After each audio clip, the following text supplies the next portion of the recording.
জয় গুরু।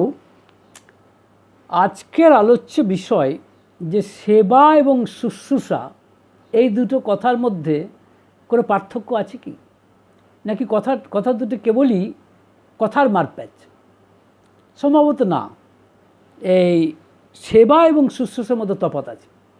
এখন অনেকেই সেবা শুশ্রূষা এইসব কথাগুলো বললে কেমন একটা নাক ছিটকায়, কারণ বলে সেবা টেবা এইসব। কিন্তু মনে রাখবেন, এটা এতটাই ভাইটাল মানুষের জীবনে, এই সেবাটাকে ঢাল হিসেবে নিয়ে বহু লোক, বহু মানুষ কিন্তু প্রচুর পয়সা ইনকাম করছে। কীরকম দেখবেন, এই যে বলা হয় নার্সিংহোম, নার্সিংহোম মানে কি? সেবা সদন বলা যায়, তাই নয় কি? সেবা সদন বা শুশ্রূষা সদন, যাই নাম দিন, মানে নার্সিংয়ের নাম যদি শুশ্রূষা বলা হয় তাহলে শুশ্রূষা ভবন, এরকম কত নাম দেওয়া হচ্ছে, সেবা সদন, বা নার্সিংহোম, এই যে নামগুলো দেওয়া হচ্ছে, এবং সব জায়গাতেই সেবা বা শুশ্রূষা কথাটা লাগানো হচ্ছে। তাহলে বুঝুন, সেবা বা শুশ্রূষা কথা দুটি যদি কোনো মূল্যই না থাকতো, তাহলে কেন মানুষ এগুলোকে ব্যবহার করছে? অবশ্যই এটা ঠিক যে এটাকে ব্যবহার করে অনেকেই আমরা লক্ষ্য করে দেখছি অসৎভাবেও ইনকাম করছে। সবাই নয়, অনেকেই, মানে কেউ কেউ তো করছেনই। অর্থাৎ সেবা সদনের নাম করে, নার্সিংহোমের নাম করে, বা হাসপাতাল, বা হাসপাতাল বলবো না, হাসপাতালটা সাধারণত গভর্নমেন্টের হয়, তো সাধারণত এই যে নার্সিংহোম বা সেবা সদন বা এরকম কত নাম, আরোগ্য নিকেতন বা কত রকম নাম, দেখুন এগুলো নিয়ে কিন্তু কী করছে, যত পারছে মানুষের কাছ থেকে টাকা শুষে নিচ্ছে, নানানভাবে বিল তৈরি করছে। এমনকি একটা পিনেরও বিল তৈরি করছে, এবং সেটাও ভালো, অনেক ক্ষেত্রে ইচ্ছাকৃতভাবে অনেক খারাপ কাজ করছে, এরকম অনেক কথা আমরা শুনতে পাই। কিন্তু মনে রাখবেন, তার ঢালটা কিন্তু ওই সেবা বা শুশ্রূষা। নামটাকে রাখতে হয়েছে নার্সিংহোম বা লাইক দ্যাট, সেই নামটাকে সে বাদ দিতে পারছে না, অথচ সে সেবা বা শুশ্রূষার মূল উদ্দেশ্যটাকেই একেবারে উৎপাটিত করে ফেলেছে, ঠিক উল্টোটা করছে। যাই হোক, সেটা অবশ্য পরের, সবার ক্ষেত্রে অবশ্যই বলছি না, কিছু কিছু ক্ষেত্রে, কারণ এগুলো আমাদের দৈনন্দিন জীবনের অঙ্গ। কারণ আপনারা টিভি বা নানান সূত্র, সোশ্যাল মিডিয়াতে অনেক জায়গাতে শুনতে পাওয়া যায়, এবং যা শুনতে পাওয়া যায় সবগুলোতে ভিত্তিহীন তাও নয়, এবং মানুষ সর্বশান্ত হয়ে যায় এই নার্সিংহোম বা ইত্যাদিতে গেলে। এগুলো আমাদের দৈনন্দিন জীবনের অভিজ্ঞতার অঙ্গ। তো যাই, আমি যেটা বলতে চাইছি, সেবা শুশ্রূষার কথাটা আপনারা অনেকেই ঝেড়ে ফেলতে চাইলেও ঝেড়ে ফেলা যায় না কিন্তু। তো যাই হোক, সেবা এবং শুশ্রূষা এই দুটোর মধ্যে কোনো তফাৎ আছে কি না? তফাৎ আছে। তফাৎটা কী আছে দেখুন, এই দুটি কিন্তু মানুষের একটা গুণ। যাই হোক, কথাটা হচ্ছে যে একটি উদাহরণ দিলে বুঝতে পারবেন। শ্রী ঠাকুর অনুকূলচন্দ্র, তিনি মানে তার লীলাক্ষেত্রে লীলা করছেন। প্রথম 58 বছর পর্যন্ত তিনি, জীবনের 58 বছর বয়স পর্যন্ত তিনি বর্তমান বাংলাদেশের অন্তর্গত পাবনা জেলার অন্তর্গত হিমায়তপুর গ্রামে লীলা করেছেন। পরবর্তী 22 বছর বা ওরকম সময়তে তিনি মানে লীলা করেছেন দেওঘর ধামে। তো একদিন তিনি বসে আছেন, আর সেখানে মোটামুটি তখন বয়স হয়েছে ঠাকুরের, তখন সম্ভবত কালিদাসী মা কিংবা সরোজিনী মা, আমার যদি ভুল না হয়ে থাকে, আপনার আলোচনা প্রসঙ্গে এটা পেয়ে যাবেন। সেখানে তিনি তখন সেবায় মানে নিযুক্ত আছেন, আরও সব দাদারা আছেন, আরও অনেকেই বসে আছেন। যেমন তার যে কথোপকথনগুলি, তার বাণী যিনি লেখেন, সেই প্রফুল্ল কুমার দাস, যার কল্যাণে আমরা এত কথা জানতে পেরেছি, যেটি আলোচনা প্রসঙ্গে বলে বইটা আমরা পেয়ে যাই, সেই প্রফুল্ল দা বসে আছেন, আরও অনেকেই বসে আছেন। ওই মাটিও বসে আছেন, ঠাকুরের যা লাগে সেসব দেন, যেমন সুপুরি পান, বা জল দিচ্ছেন, হাত ধুচ্ছেন, পান দিচ্ছেন, সুপুরি দিচ্ছেন, বা যখন যেমন লাগছে, হয়তো টাওয়ালটা এগিয়ে দিচ্ছেন, যে ঠাকুর মুখ মুছছেন, বাট সোজা কথায় ঠাকুরকে শুশ্রূষা করছেন। এখন কিন্তু কথা ছিল ঠাকুরকে সেবা করার, কিন্তু ওনার যেটা করা হয়ে যাচ্ছে সেটা শুশ্রূষা। কেন দেখুন, এখন উনি এটা করছেন, সাধারণত ঠাকুর একটা বিশেষ সময়তে ভোগে যান, তা সে তখন ওই ভোগের সময় হয়ে গেছে, কিন্তু ঠাকুর মানুষের সাথে কথা বলছেন, উঠছেন না। সাধারণত ওঠেন, কিন্তু সেদিন উঠছেন না। তখন ওই মাটি থাকতে না পেরে বলছেন, ঠাকুর এবার ভোগের সময় হয়ে গেল, এবার তো উঠতে হয়। তখন ঠাকুর উত্তর দিচ্ছেন, দেখো, তোমার হচ্ছে কর্তব্য আর আমার হচ্ছে শরীর। তুমি কিন্তু আমার শরীরের দিকে খেয়াল রাখলে না, তুমি তোমার নিজের দিকটা ভাবছো। নিজের দিকটা ভাবছো মানে তুমি জানো যে তোমার সময় হয়ে গেছে, তুমি এবার সময় হয়ে গেলে তুমি বাড়ি চলে যাবে, তোমার জায়গায় আর একজন আসবে। অর্থাৎ তুমি তোমার কাজটা, তুমি এটাকে নিয়েছো কর্তব্য হিসেবে, শুশ্রূষা হিসেবে, সেবা হিসেবে নয়। তার কারণ সেবা হিসেবে নিলে যাকে সেবা করা হচ্ছে তার মনের দিকটাও ভাবতে হয়, তাকে সে কিসে আনন্দিত হবে, তার অবস্থা কীরকম, তার সাথে তাকে ভাবতে হয়। শুশ্রূষার মধ্যে কিন্তু সেই জিনিসটা হয়তো লাগে না, কারণ শুশ্রূষা করলে তার জন্য যা লাগবে সেটা করা যায়। এটা কিন্তু বলা যায় পেড, অর্থাৎ পয়সা দিয়েও পাওয়া যায়, কিন্তু সেবা পাওয়া কঠিন আছে। কারণ কেন কথাটা বলবো, তারপরে ঠাকুর বললেন তোমাকে আলাদা করে বলছি না, এটা অনেকেই করে থাকে। কেন কথাটা বললেন ঠাকুর? কারণ যদি অবশ্য কালিদাসী মা তখন লজ্জিত হয়ে বলছেন না আমি তা বলিনি, সময় হয়ে যাচ্ছে, আপনার অসুবিধা হবে। তখন ঠাকুর বলছে তুমি যতই বলো তোমার মনের মধ্যে এটাই ঘুরছে, এবং সত্যি কথাই এটাই কিন্তু ঘুরছিল। ওই মাটির কাজ হয়ে গেছে, মাটি অর্থাৎ দায়িত্বটা সেরে তিনি রিলিফ মানে নিজেকে মুক্ত হতে চাইছেন, তখন বাড়ি চলে যাবেন, অন্যান্য কাজ আছে। অর্থাৎ তার নিজের দিকটা তিনি ভেবে ঠাকুরকে ওঠার কথা বলছেন। কিন্তু যদি তিনি ঠাকুরের প্রতি সত্যিকারের সোজা কথায় অনুরক্ত হতেন, সত্যিকারের তিনি ঠাকুরের প্রতি যদি তার ধ্যান থাকতো, তার যদি তার ঠাকুরের মঙ্গলের প্রতি যদি সঠিকভাবে তিনি চিন্তা করতেন, তাহলে তিনি বুঝতেন যে ঠাকুর যে কোনো কারণেই হোক তার শরীর আজ দিচ্ছে না, শরীর দিচ্ছে না বলেই তিনি এই সময়জ্ঞান ঠাকুরকে বুঝিয়ে দিতে হয় না, তার নিখুঁত সময়জ্ঞান, শরীর দিচ্ছে না কোনো কারণে বলেই শরীর তিনি উঠতে পারছেন না। কাজেই এমন নয় যে ঠাকুর ইচ্ছা করে উঠছেন না, এবং লোকের কিন্তু বসে যখন আছেন তখন মানুষের সাথে কথা বলেও, কারণ ঠাকুরের জীবনটাই তো অন্যের জন্য বলি প্রদত্ত বলা যায়। তিনি এসেছেনই মঙ্গলের জন্য, কারণ সেই জন্য পরম পুরুষকে বা মানে অবতার পুরুষকে বলা হয়, পুরুষোত্তমকে বলা হয় করুণার নরবিগ্রহ, মানে করুণা বিগলিত নরবিগ্রহ। তিনি কেবল করুণা করতে এসেছেন, তার সমস্ত কিছু মানুষের জন্য, মানুষের কল্যাণের জন্য। তাই তিনি বসে আছেন, তাই কথা বলছেন, কিন্তু তার শরীর দিচ্ছে না, তাই তিনি উঠতে পারছেন না।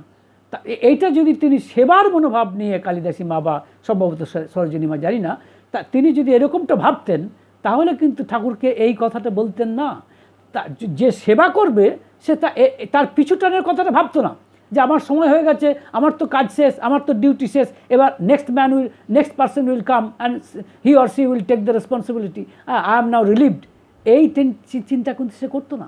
সে এটাই চিন্তা করতো ঠাকুর কিসে খুশি হন, তিনি কিসে আনন্দিত হন, তাকে বরং এই ভোগের কথাটা মনে করিয়ে দেওয়া প্রয়োজন হতো না। কারণ তিনি জানেন যে ঠাকুর হয়তো কোনো কারণে উঠতে পারছে না, শারীরিক কারণে। এখন আপনারা তর্ক করতে পারেন যে না, কালিদাসী মা ঠাকুরের শারীরিক অবস্থা ভেবেই করেছেন, না, তা কিন্তু করেননি। পরবর্তী ক্ষেত্রে সেটা ঠাকুর ইনফ্যাক্ট কালিদাসী মা বা সরোজিনী মা বুঝিয়ে হয়েছিলেন, কারণ ঠাকুর আসল জায়গাতেই হিট করেছেন। কারণ তিনি বুঝিয়ে দিয়েছেন যে না, তুমি যদি সেবার মনোভাব নিয়ে আমাকে শুশ্রূষা করতে, তাহলে কিন্তু আমার মনের খবর রাখতে। তাহলে বুঝুন যে সেবা করে সে কিন্তু যাকে সেবা করছে তার মনের খবর রাখতে হয়, সে কিসে সন্তুষ্ট হয়, সে কিসে আনন্দিত হয়, সে কিসে প্রফুল্ল থাকে, এই চিন্তা করতে হয়, শুধু শুশ্রূষা নয়। আর শুশ্রূষা মানে তার যা লাগে, দরকার লাগে, কাজটা করে দেওয়া, যেটা আজকাল অনেকেই করে থাকে। আজকাল বলে না, অনেক ক্ষেত্রে অনেকেই এরকম শুশ্রূষাকারী আছেন যারা পয়সার বিনিময়ে করেন। তারা সবাই যে খারাপ তা নয়, তাদের মধ্যেও কিন্তু অনেকের মন আছে। তারা কিছুটা হলেও, অনেকেই যার সেবা করছেন তার মনটাও বোঝার চেষ্টা করেন না তো নয়, কিন্তু অনেকেই করেনও না, কারণ তারা সেবা শুশ্রূষার তফাৎ বুঝতে পারেন না। তারা শুশ্রূষাটাকেই সেবা ভাবেন, তা কিন্তু নয়। শুশ্রূষা সেবা এক জিনিস নয়, সেটাই ঠাকুর কিন্তু এই ছোট্ট ঘটনার মাধ্যমে একদিন বুঝিয়ে দিলেন। কারণ আরেক দিনের ঘটনা দেখুন, ঠাকুর একদিন যাচ্ছেন মানে আশ্রমের পথ দিয়ে, প্রচণ্ড রোদ। তো একজন ছাতাটা এমনভাবে ধরেছে যে তাতে করে মানে ঠাকুরের খুব সুবিধা হচ্ছে না, মাঝে মাঝেই ছাতার শিখটা ঠাকুরের মাথায় ঠেকছে, ইত্যাদি ইত্যাদি। তখন ঠাকুর বলছেন যে যদি ছাতাটা ধরতেই হয় তো ভালো করে ধর, কারণ তার মানে কি, সেই ভদ্রলোকের পুণ্যের দিকে লোভ, তাই পুণ্যের দিকে লোভ ভেবে ঠাকুরের কিসে সত্যিকারের মঙ্গল হবে সে ভাবছে না। তাই সেই তার করার আনন্দে বা উৎফুল্লে, মানে করার আতিশয্যে সে এই কাজটি করে ফেলছে। যেমন আরেক দিনের ঘটনা, ঠাকুরকে একজন বাতাস করছিলেন। এখন বাতাস করছিলেন এমনভাবে যে দেখাচ্ছেন যে তিনি ঠাকুরের কত সেবা করছেন, তাতে করে কিন্তু ঠাকুরের কষ্ট হচ্ছে। কারণ দেখবেন কন্টিনিউয়াস যদি এক জায়গাতে কেবল বাতাস করা হয় তার অসুবিধা আছে। তাই এবং বাতাসটা সেদিকে আসছে, তাই ঠাকুর বলছেন বাতাস যদি করবি তো ঠিক করে কর। অর্থাৎ কেন কথাটা তাই তিনি মনে করিয়ে দিচ্ছেন।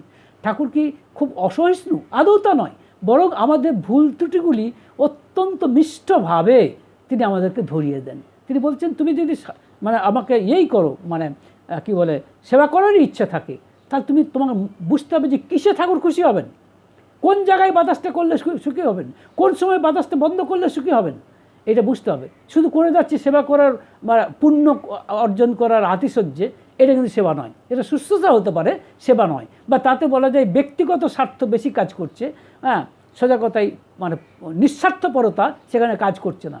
আর মনে রাখবেন, আধ্যাত্মিকতা মানেই হচ্ছে নিঃস্বার্থপরতা। বিবেকানন্দ এই কথা বলেছেন যে অনেকটা এরকম কথা যে spiritualism is all about selflessness, মানে নিঃস্বার্থপরতাই হচ্ছে আধ্যাত্মিকতা। তো আপনি যদি নিঃস্বার্থপর না হতে পারেন, তাহলে অন্যের ভালো মন্দ বুঝতে পারবেন না। অর্থাৎ অন্যে কিসে আনন্দিত হয়, কিসে প্রফুল্লিত হয়, এটা কিন্তু আপনি বুঝতে পারবেন না যদি আপনি নিঃস্বার্থপর না হন। তা দেখুন, সেবা করতে গেলে আপনাকে প্রাথমিকভাবে নিঃস্বার্থপর হতে হবে, অর্থাৎ নিষ্কাম কর্ম। সেবা হচ্ছে একটা নিষ্কাম কর্ম, আর শুশ্রূষা হচ্ছে সকাম কর্ম। সকাম কর্ম মানে এটা আমার কিছু রিটার্ন পাওয়ার ধান্দা আছে, আমি যে কাজটা করছি তার বিনিময়ে আমি কিছু পাবো, সেটা সকাম কর্ম, শুশ্রূষা।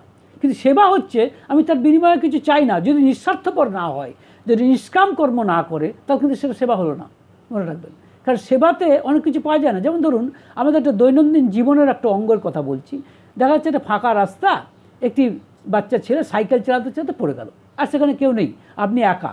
আপনি সঙ্গে সঙ্গে সেই সাইকেলটা তুলে ধরলেন, ছেলেটি পা যেখানে লেগেছে হাতটা বুলিয়ে দিলেন, এবং বাবা তোমার লাগেনি তো, এরকম করলেন, এবং পরবর্তী ক্ষেত্রে সে খুব সুস্থ হলো এবং সে চলে গেল। আপনার হয়তো একটা কাজ ছিল, সেই কাজটা করাই মাটি হয়ে গেল, কিন্তু এটা আপনার নিষ্কাম কাজ। কেন? এখানে কিছু পাওয়ার ধান্দা ছিল না, আপনার ধান্দা ছিল এটাই যে সেই ছেলেটিকে কী করে বাঁচানো যায়, সেই ছেলেটিকে বিপদ থেকে কী করে বাঁচানো যায়। এটা হচ্ছে নিষ্কাম কাজ। এর বিনিময়ে কিছু পাবেন না, বরং কিছু লস হলো আপনার।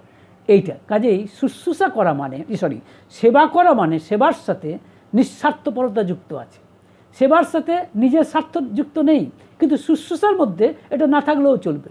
তাহলে এই যে একটু কতগুলি ছোট্ট ছোট্ট ঘটনার মাধ্যমে শ্রী ঠাকুর অনুকূলচন্দ্র আমাদের বুঝিয়ে দিলেন যে সেবা আর শুশ্রূষার মধ্যে ফারাক কতখানি। দুটোই দরকার, কিন্তু সেবাটা বোধহয় আরও বেশি করে দরকার। কারণ আমি যদি নিঃস্বার্থপরই না হতে পারলাম, আমি যদি অন্যের দুঃখের সুখের ভাগিদারি সামান্য হলেও না হতে পারলাম, তাহলে আমার এই মনুষ্য জন্মের অর্থটা কী?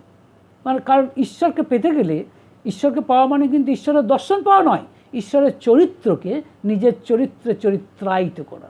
সেটা করতে যে কোনো ঈশ্বরের কথাই ভাবুন, তখন আমরা মহাপুরুষ অবতার, এদের সবচেয়ে বড় বৈশিষ্ট্য হচ্ছে তারা মানুষের জন্য ভেবেছেন, অন্যের জন্য ভেবেছেন। ঠাকুর অনুকূলচন্দ্র সবসময় অন্যের জন্য, তার দিন নেই রাত্রি নেই, তার সংসার আছে আবার নেই, তিনি যেন একটা আমার মতে যে সমুদ্রের বেলাভূমিতে বসে আছেন। হ্যাঁ, সমুদ্রের বেলাভূমিতে বসে আছেন এবং সমুদ্রের ঢেউয়ের মতো মানুষ আসছে তার কাছে। তার সংসারের শেষ কোথায় এবং শুরু কোথায় তা কেউ জানে না।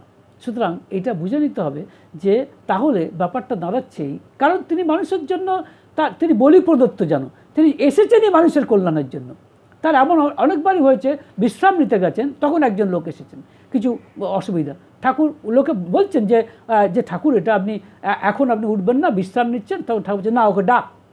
পরিষ্কার বলছেন, his necessity is more than mine, তার প্রয়োজনটা আমার চেয়েও বেশি, আমার বিশ্রাম নেওয়ার পক্ষেও বেশি। এই হচ্ছেন শ্রী ঠাকুর অনুকূলচন্দ্র। সুতরাং তাদের জীবন থেকে আমরা একটা জিনিস বুঝতে পারি যে তারা এসেছেন এই নিঃস্বার্থপরতার জন্য, এসেছেন নিষ্কাম কাজ করার জন্য। কাজেই আমরা খানিকটা হলেও সেটা চেষ্টা করি। আপনারা অনেকেই বলবেন আজকাল এটা চলে না, ইদানিং এটা চলে না, এসব করলে আপনি নিজেই ফাঁকে পড়ে যাবেন। আরে শাশ্বত সত্য যা ইটার্নাল ট্রুথ, তার একাল সেকাল বলে কিছু হয় না, ইদানিং উদানিং বলে কোনো কথা হয় না। যা শাশ্বত সত্য তা চিরন্তন সত্য। তাই সেবা এবং শুশ্রূষার মাঝখানে এইটুকু ফাঁক। আমাদের এটাই উপসংহার পর্ব বক্তব্য, আমরা যেন মানুষের বা অন্য কারো না পারলেও সংসারেও যেন দু একজনের সেবা করতে পারি, মানুষের সেবা যেন করতে পারি। এই প্রসঙ্গে শেষ কথা মনে পড়ছে, বঙ্কিমচন্দ্র চট্টোপাধ্যায়ের লেখা কমলাকান্তের দপ্তরে শেষে তিনি বড় মজা করে বলছেন, তোমরা একটি বিবাহ দিতে পারো কমলাকান্তের, কারণ মানুষ ছাড়া কেউ বাঁচতে পারে না। মানে কথাটার অর্থটা কিন্তু এটাই যে নিঃস্বার্থপরতা, একজনের জন্য হলেও ঠিক আছে, যাকে ভালোবাসে তার জন্য নিষ্কাম কাজ করো, তাতেও তোমার কিছু লাভ। কিন্তু নিষ্কাম কাজ না করে যদি শুধুই সকাম কাজ করে যাও, তাহলে তার ফলও কিন্তু ভুগতে হবে। জয়।